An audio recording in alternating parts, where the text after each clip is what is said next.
Lá vem a professora com impressionismo. O impressionismo foi um movimento artístico que surgiu na pintura francesa no século XIX. Esses pintores, eles se contrapunham à estética do neoclássico, que é uma estética racional. Então, aqui na imagem nós estamos vendo duas pinturas. A da esquerda é impressionista, a da direita neoclássica.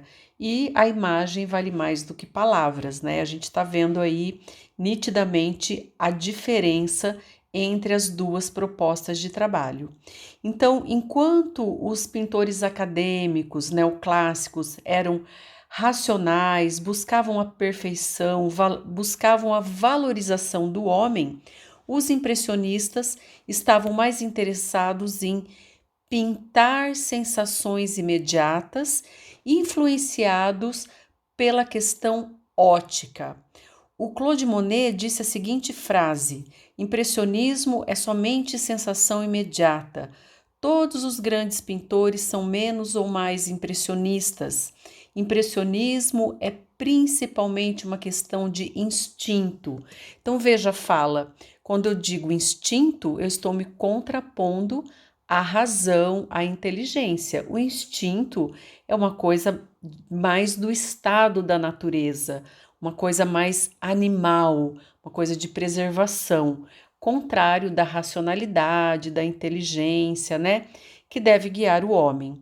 Mas enfim, o impressionismo vai se contrapor a essa estética neoclássica racional, fria, né? E o que influencia esses pintores impressionistas? Vocês sabem que a arte, ela reflete o seu entorno, ela reflete o que acontece na sociedade. Então, algumas invenções e descobertas marcaram muitos pintores impressionistas. Uma delas é um instrumento chamado daguerreótipo, que é o precursor da máquina fotográfica. Foi criado lá em 1839 por um francês chamado Messier Daguerre, né? Senhor Daguerre, por isso o nome daguerreótipo, e era uma máquina que captava imagens, fazia as primeiras fotos. E isso foi uma coisa incrível para a época, porque o artista começou a pensar o seguinte: se eu tenho uma máquina que registra a imagem, por que eu vou ficar perdendo o meu tempo pintando perfeitamente? Tem uma máquina que faz isso para mim. Então eu não vou mais ficar copiando a natureza, eu vou criar, vou buscar outros modelos, e isso vai marcar, a partir do impressionismo, vai marcar toda a arte do século XX, todas as vanguardas do século XX, tá? Essa ideia de que o modelo não é externo, eu não pinto o que eu vejo, mas eu pinto o que eu sinto, eu busco em mim, na minha subjetividade, a inspiração para minha pintura. Então, o daguerreótipo é praticamente o precursor da máquina fotográfica. Também em 1895, os irmãos Lumière, também dois franceses, criaram o cinema. O primeiro filme da humanidade foi projetado pelos irmãos Lumière, lá num café em Paris, que era a chegada de um trem na estação. E causou furor, as pessoas ficaram muito impressionadas, teve gente que ficou com medo, saiu correndo achando que o trem ia passar por cima. Então vejam, essas invenções que a gente olhando para trás, a gente pensa que são ingênuas, foto preto e branco, cinema preto e branco, rotação alterada, todo mundo andando rapidinho, mas para os homens da época eram coisas maravilhosas, era o futuro se concretizando na frente deles, tá? Então, essas duas invenções, máquina fotográfica e cinema, influenciam diretamente os pintores impressionistas. Também as pesquisas do Isaac Newton, que foi um físico muito anterior ao século XIX, o Newton é do século XVII, né? Então, o Newton fez uma experiência em 1672, aonde ele decompõe a luz branca. Ele fala que ele demonstra, né, literalmente, que se a luz branca ela passa por um prisma, ela causa o fenômeno chamado dispersão e ela vai se decompor em várias cores. Então, o arco-íris, por exemplo, é o fenômeno físico que o Newton demonstra aí com a sua experiência, né? Então, os impressionistas, eles se baseiam nesse conhecimento da cor-luz. Então, para o Newton, por exemplo, o branco, a luz branca, ela tem todas as cores nela. Quando ela passa pelo prisma, veja bem, o que é o arco-íris, né? É o raio do sol que passa pela gotícula de água e aí se decompõe em 7 cores. Então, os impressionistas começam a pintar essas cores da natureza, a cor-luz. Então, os impressionistas, por exemplo, nunca usam preto, não existe tinta preta na palheta impressionista, porque para eles preto não é cor, é ausência de luz. Então, se eu desligo o sol, clique, tá tudo preto, eu não enxergo cor. Eu só enxergo cor quando eu tenho luz, porque a luz ela viaja no espaço, bate na superfície das coisas e aí devolve, né, a cor. Eu vou enxergar a cor dependendo da frequência da onda, da energia que está sendo refletida ali. Então, o preto não era usado, porque preto é ausência de luz. E o branco era usado, porque o branco ele é todas as cores reunidas em uma só. Isso na cor luz, né, gente? Na cor pigmento, que é a tinta física ali, não é desse jeito que funciona. Os maiores expoentes, tem muitos outros, tá? Mas os maiores expoentes do impressionismo, gente, Claude Monet, Edouard Manet, Augusto Renoir, Edgar Degas, Sisley e Pissarro. Tem outros, tem Cézanne, né? Depois nós teremos pós-impressionistas, mas esses foram os maiores expoentes, então, dessa pintura. Que óbvio que quando eles fizeram essa proposta de pintura, vejam, esse quadro chama Impressão Sol Nascente, né? Do Claude Monet. As pessoas detestaram, porque elas estavam acostumadas com aquela estética perfeita, com os quadros acadêmicos. Então, onde já se viu me apresentar uma coisa como esse quadro que a gente está vendo como pintura? Foi inaceitável.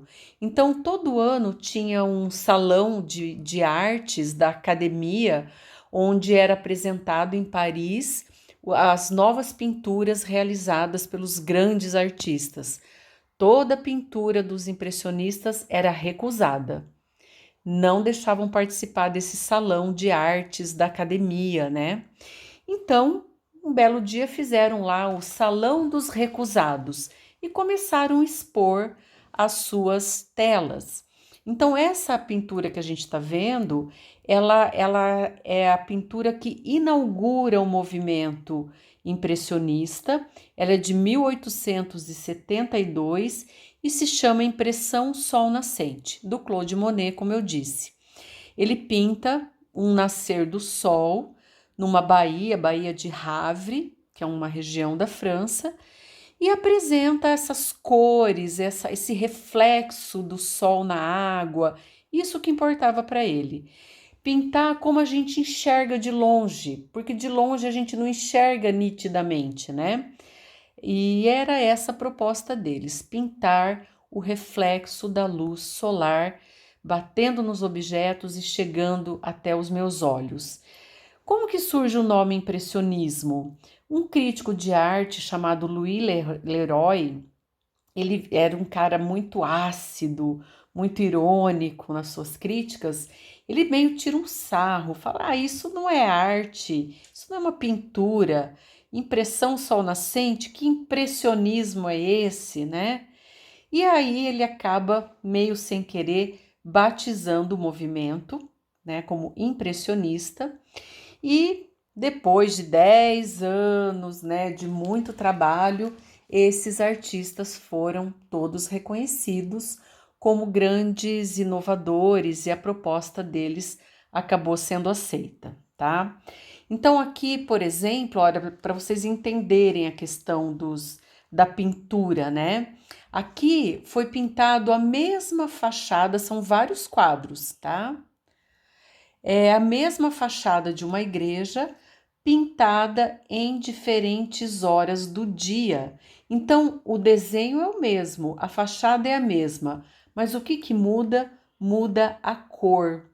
Por quê? Depende da incidência do raio solar, depende da luz solar para que a cor, né, seja projetada e vai modificando essa cor ao longo do dia.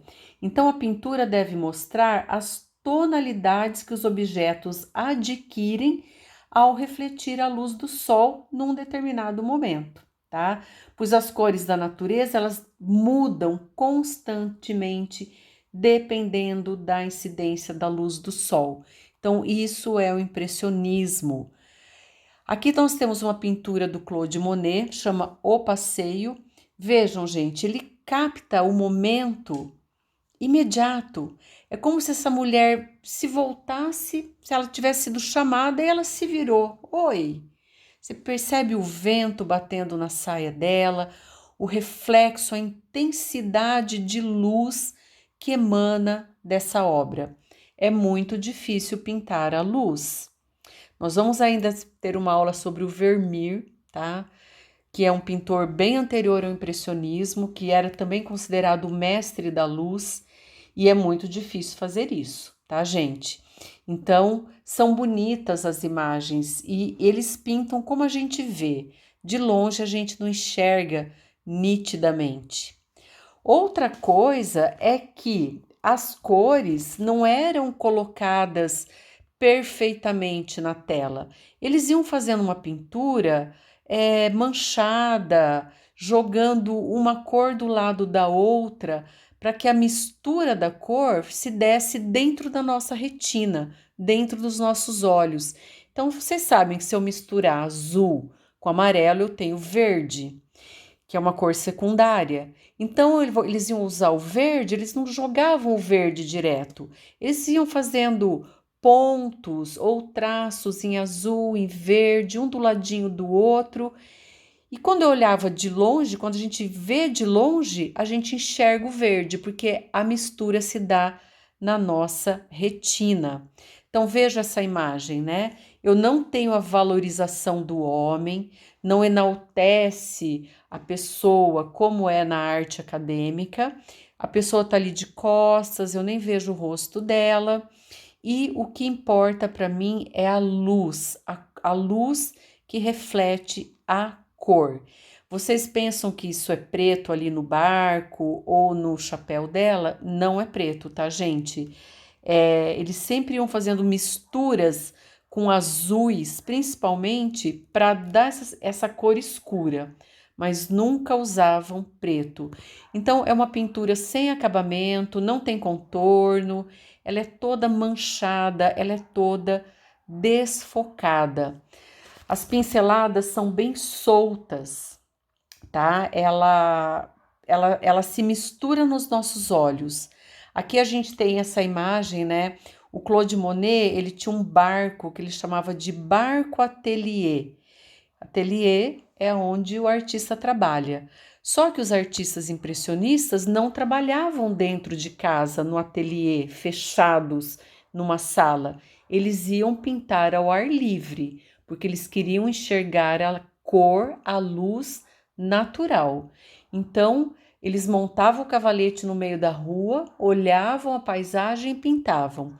No caso Claude Monet, ele tinha um barco que ele ficava navegando pelo rio Sena, que é o rio que corta Paris, vendo aquela paisagem e pintando o momento imediato.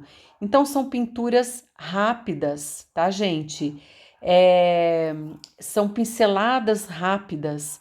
Eles não têm acabamento, eles não é um quadro que demora para fazer, tá certo? porque eles tinham que pintar naquele momento, captando aquela luz solar. Esse aqui é um dos quadros mais famosos do Renoir. Gente, cada artista desse daria uma aula inteira, tá? Eles têm histórias muito interessantes, cada um tem características únicas, tá? Mas aqui é só para vocês terem uma noção do trabalho desses pintores. Então, o Renoir é um grande impressionista e ele vai pintar a vida vibrante de Paris do final do século XIX. Então veja, esse quadro chama Le Moulin de la Galette, o Moinho da Galete, que era uma praça, um local onde as pessoas se encontravam para conversar, para tomar uns drinks, para paquerar, né, gente? Para dançar, para se divertir. Não tinha shopping, cinema tinha, mas era raro, não é como hoje. Então as pessoas tinham esse tipo de lazer, as ruas fervilhavam de gente. Então ele pinta esse momento presente.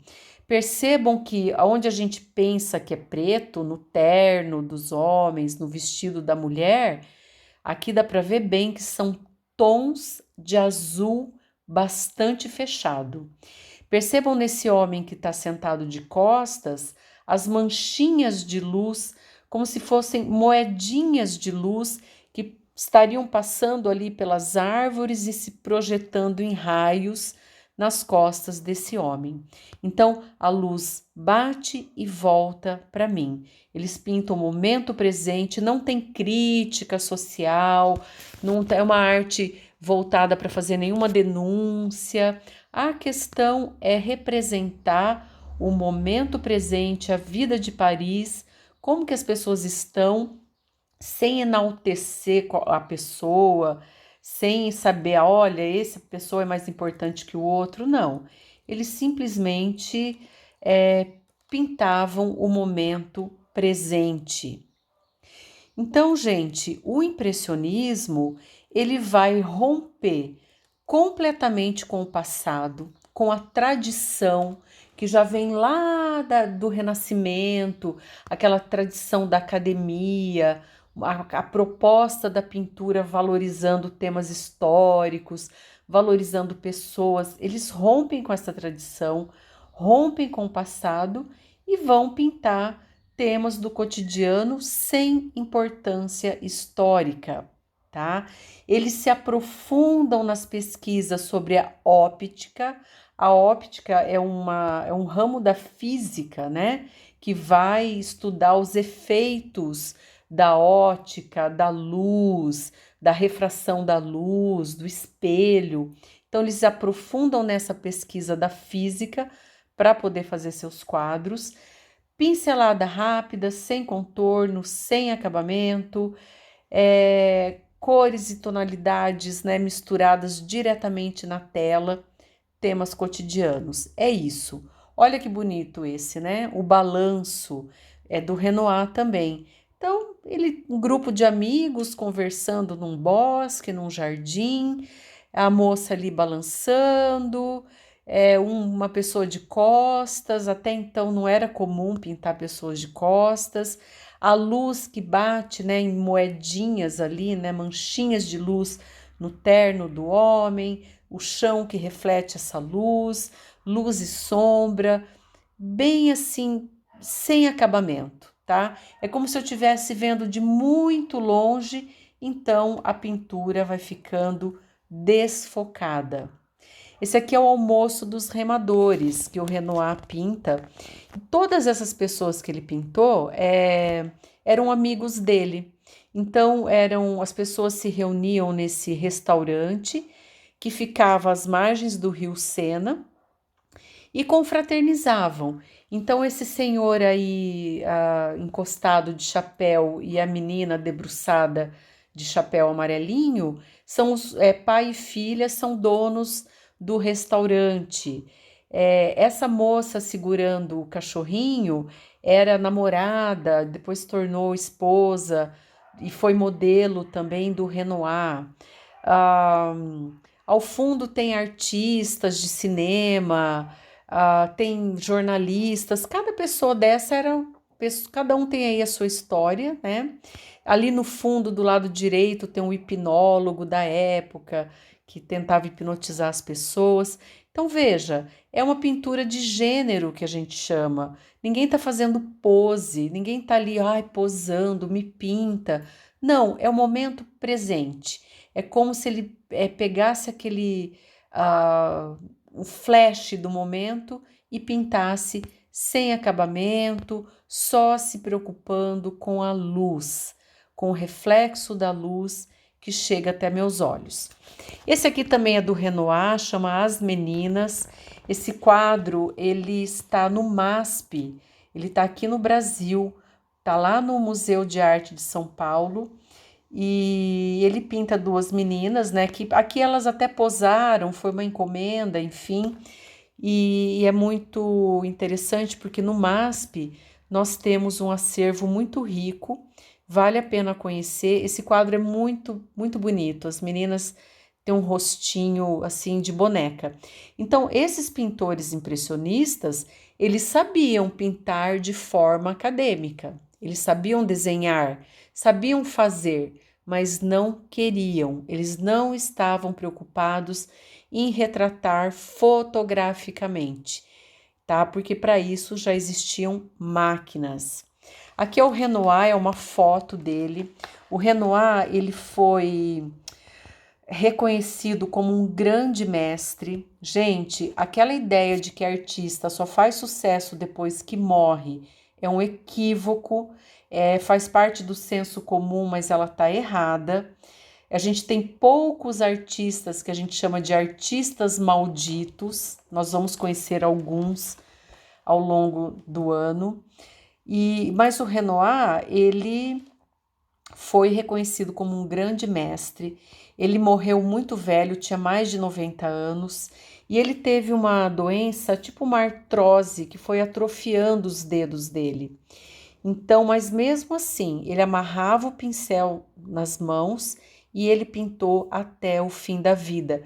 Ele comprou uma chácara retirada de Paris, era um local muito bonito, onde ele tinha um lago, ponte, ninféias, que são plantas d'água com flores, que ele pintou muito essas cenas desse jardim, dessa chácara que ele viveu, e ficou riquíssimo.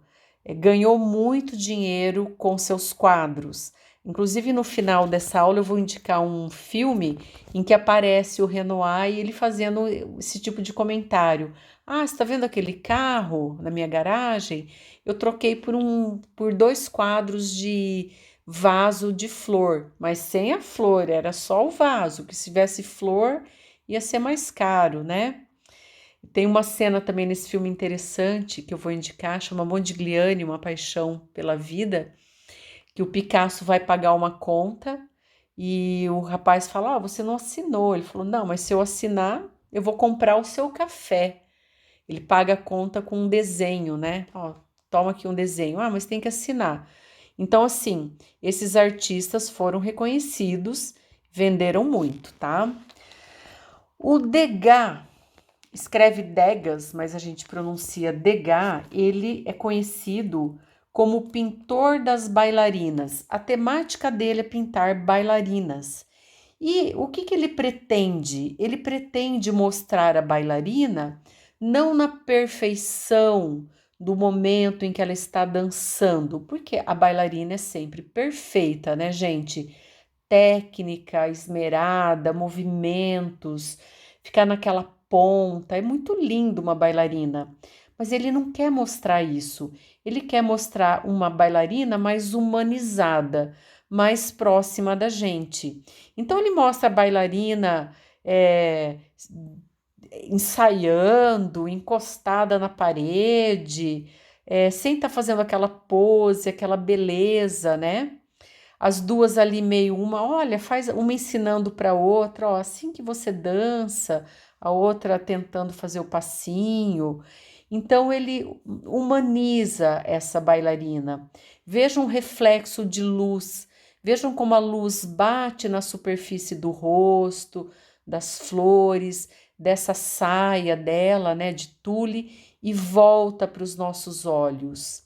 Olha essa bailarina, olha se isso é pose de bailarina, coçando o pé, debruçada, sentada com a perna aberta. Então, assim, ele pretende, com essas pinturas, romper paradigmas. O que é paradigmas? São modelos, modelos da cultura, tá, gente? Da cultura burguesa. Então, não, ele quer meio romper com essas tradições. Isso nesse momento do século XIX é bem inovador. Só que quando você rompe com a tradição, rompe com a cultura que foi construída ao longo de 5.000 anos, e hoje nós temos a família, nós temos o direito romano, nós temos a filosofia grega, né? Nós temos várias bases que nos sustentam, nós temos a moral judaico-cristã, né? Então, o que é isso? Conhece-te a ti mesmo, ama o próximo como a ti mesmo. Então, nós somos moldados dentro desses preceitos, né? A questão da família. Então, isso que a gente vive hoje, né, de romper com esses modelos, começou já no final do século XIX. Agora, as coisas podem e devem ser questionadas, tá? Só que essa proposta que vai aparecer na arte, a gente vai aprofundar isso que eu tô falando conforme formos avançando aí ao longo das vanguardas do século XX.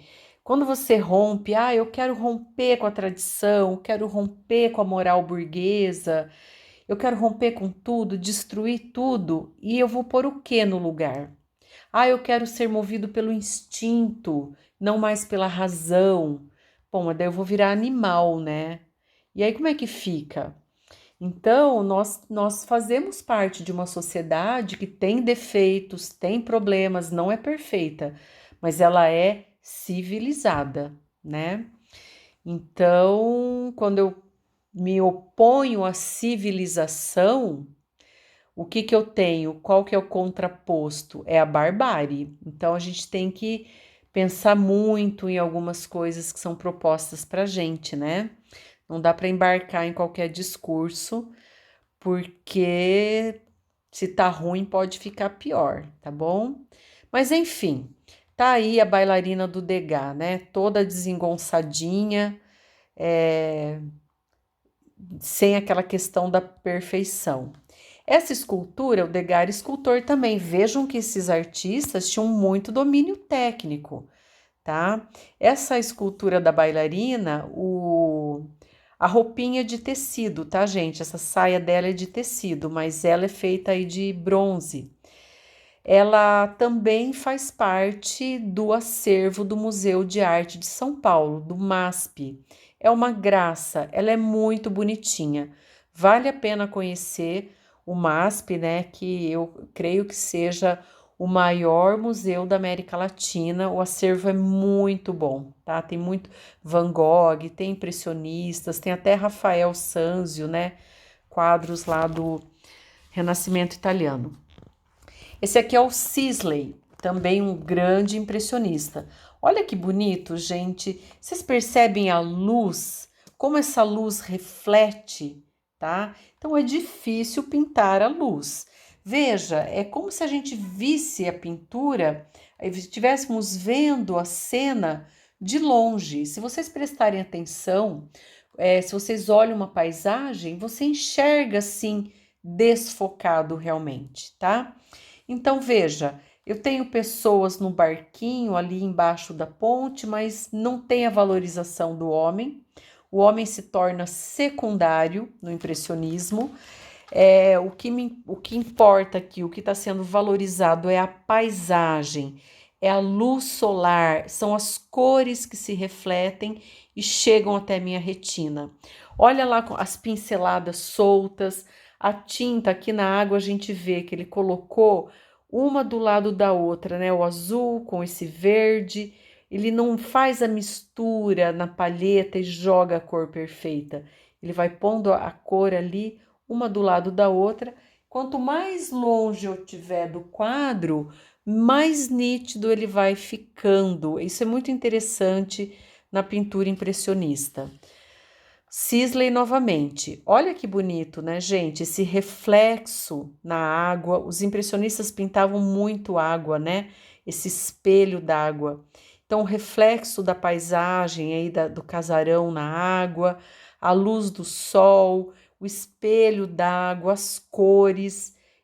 Tem uma pessoa lá em cima da ponte, tem uma carroça, a gente quase nem enxerga, totalmente secundário. O que conta é a paisagem. Olha que interessante aqui, ele vai pintar uma rua de Paris.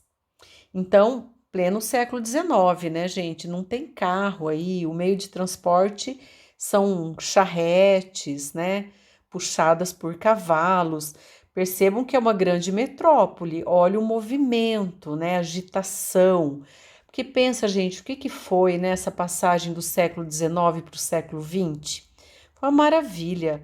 Chegou luz elétrica nas cidades, os primeiros carros começam a aparecer, começo do século XX, cria-se a linha de montagem, né? O Henry Ford.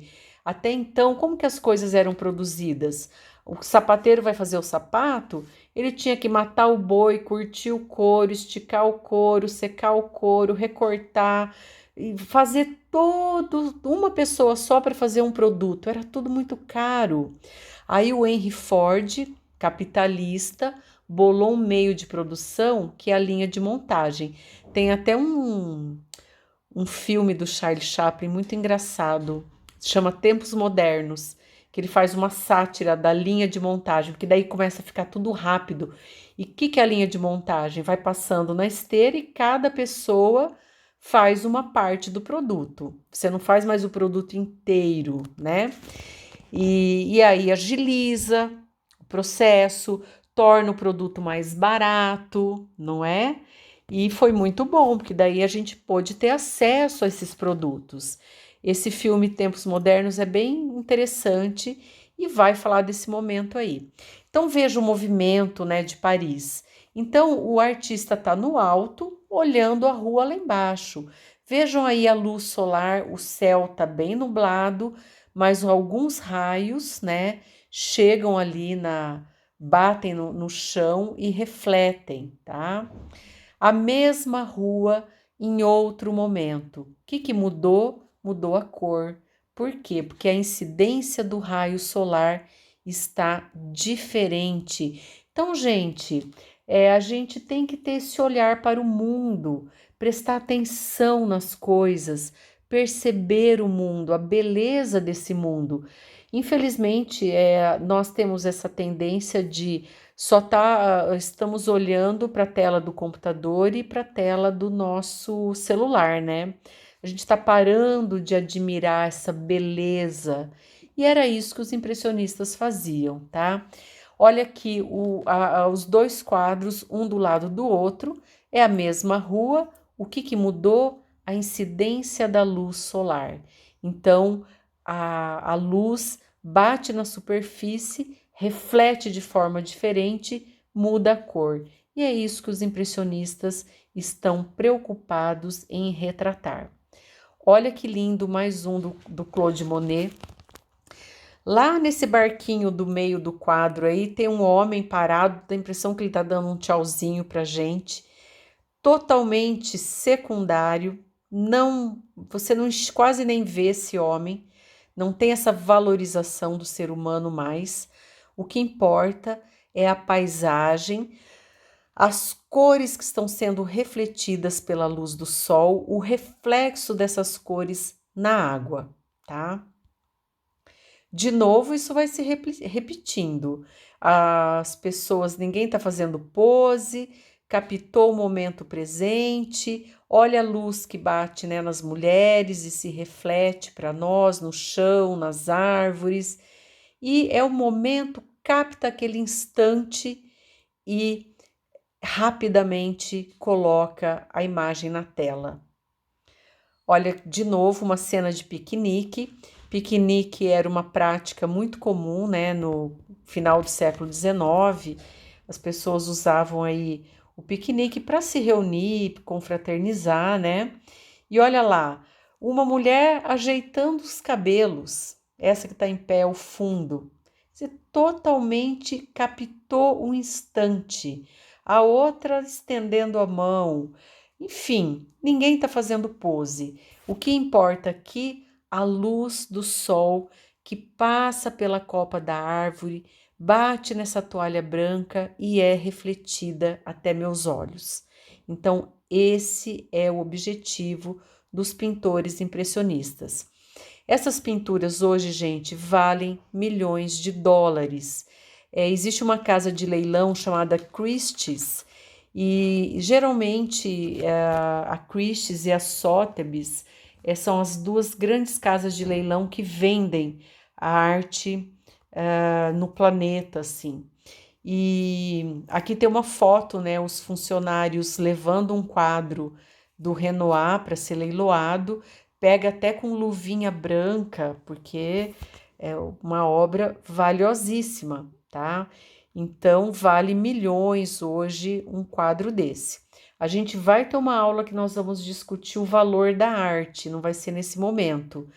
Mas quem compra, compra porque gosta, mas compra também para investir, tá?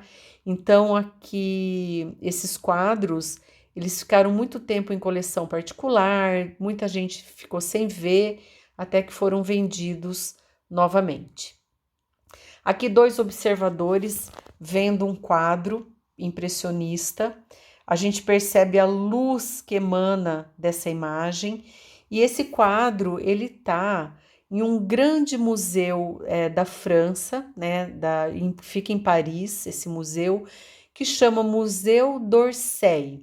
O Museu d'Orsay ele era uma antiga estação de trens. E olha que lindo que ele é, né? Aqui é uma parte do museu, ele é muito grande e ele é um museu que abriga obras impressionistas. É o maior museu que abriga obras impressionistas no mundo. Claro que eu tenho obra impressionista no mundo inteiro. Aqui no Brasil, como eu disse, no MASP tem pintura impressionista, mas realmente no Museu d'Orsay você encontra, sim, um grande número dessas pinturas e as mais importantes estão lá. Então fica a dica aí para quem quiser conhecer o Museu d'Orsay. E eu queria indicar esses dois filmes, são dois pintores que eu não citei aqui na aula, que é o Modigliani e o Van Gogh. O Modigliani e o Van Gogh não são impressionistas, tá? O Modigliani a gente nem ele não se enquadra muito bem em nenhum movimento artístico. E o Van Gogh ele é considerado pós-impressionista. Nós vamos estudá-los separadamente em outro momento. Mas esses dois artistas conviveram com o movimento impressionista e com os artistas impressionistas. E o filme, apesar de que filme, né, gente, ele nunca é assim, o diretor sempre conduz o filme de acordo com a sua linha, com o que ele acredita, né? Mas são filmes que mostram, né, os artistas, como eles viviam, a questão da pintura, muito bacana esses dois filmes. O do Modigliani eu indico, que é estarrecedor, eu diria. E o do Van Gogh é muito legal também, tá bom? Gente, é isso. Espero que vocês tenham gostado. Um abraço, que lá vai a professora.